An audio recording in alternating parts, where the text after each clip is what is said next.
Welcome to another book review episode of Solidarity Sister with Kristen Wilson. This week, I listened to 8.5 books. After this episode, I think I'm no longer going to share every book I read, but just try to focus on my favorite 1 to 3 books each week. Part of this stems from my childhood drive to achieve and succeed. I tell people that I listen to around 350 books a year, but I've never really stopped to calculate. I just figured I was averaging around a book a day so that this was a safe bet. But here's the thing. Part of my voracious audiobook use has been a coping mechanism for the last few difficult years in our family. I was just doing it for me. But then over time, I got to a place where this almost became like a point of pride for me. And I don't want it to be that way. I'm trying so hard to get away from the hustle from your worth mentality that has plagued me for much of my life. I want to stay grounded in a place where I enjoy the books and can be uplifted and become a better person, but that they don't represent achievement and that I'm not relying on them too heavily for escape. I want to be more present in my own life, but I'm a work in progress.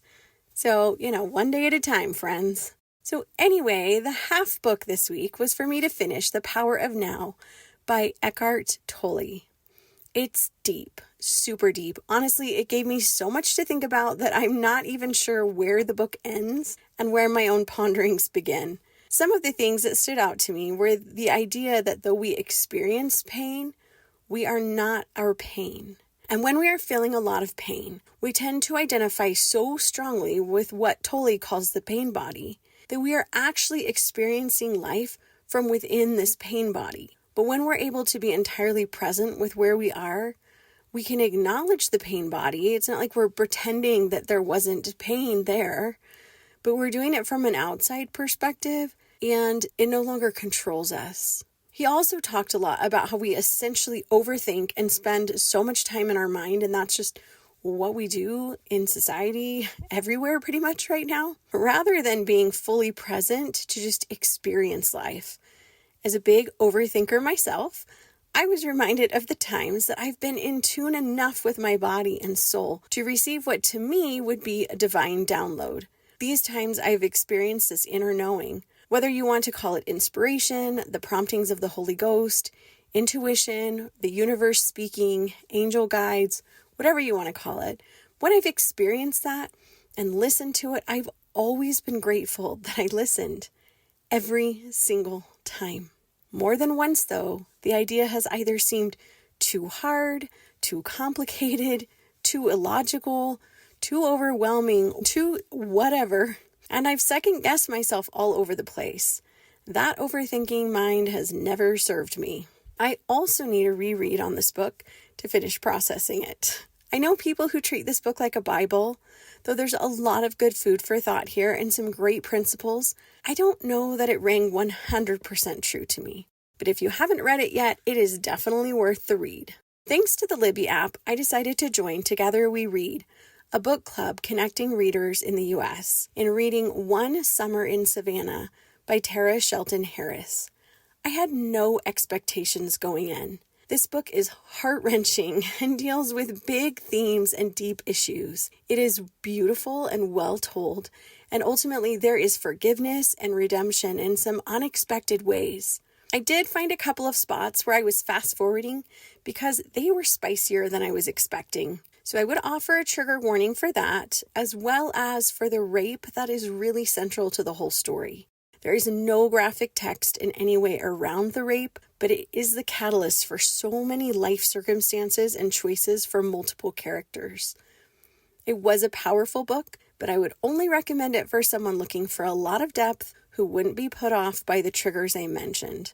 This isn't just lighthearted reading. And now for the rest of the audiobooks from this week. I read the last 3 books of the Above the Line series by Kingsbury, and I was inspired by the faith of the characters. This series is very Christian-focused, with some characters that you can't help but grow to love. Dial M for Mousse by Bradford, another emergency dessert squad mystery, was fun like the first one that I reviewed from last week. Great for lovers of the fun and cozy mysteries. Sister Eve, Private Eye, was a good read about a nun turned sidekick to her dad in his private investigation firm. I really enjoyed that one. Full Circle by Davis Bunn was better than I anticipated from the given description of, he's a hotshot financial analyst who has lost it all. She's a broken-hearted world traveler forced to come home and beg for money. His job hangs by a thread. Her dreams of making a difference in the world are circling the drain. It's a spectacularly bad time for romance, even on the charming stone streets of an English university town. But sparks fly, and danger threatens, when these two wounded souls are forced to work together to solve a mystery and right a wrong.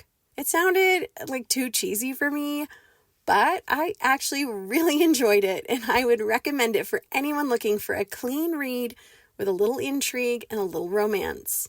And finally, I read Hard Landing by Edie James, and I loved it. I love a good Navy SEAL romance adventure series that doesn't get too violent and remains closed door on the romance. I have the other books in this series on hold, and I can't wait to read them. This series would resonate with fans of Tracy Hunter Abramson. I read all of her books and love them all too. Reminder that this is week 3 of our Solidarity Sister Book Club. We're reading Gifts of Imperfection slowly as a community and meeting on Thursday nights via Zoom to discuss. This week we'll be covering Exploring the Power of Love, Belonging, and Being Enough. See the show notes for info on how to join us. Thank you for being part of the Solidarity Sister community. We needed you. Solidarity Sister.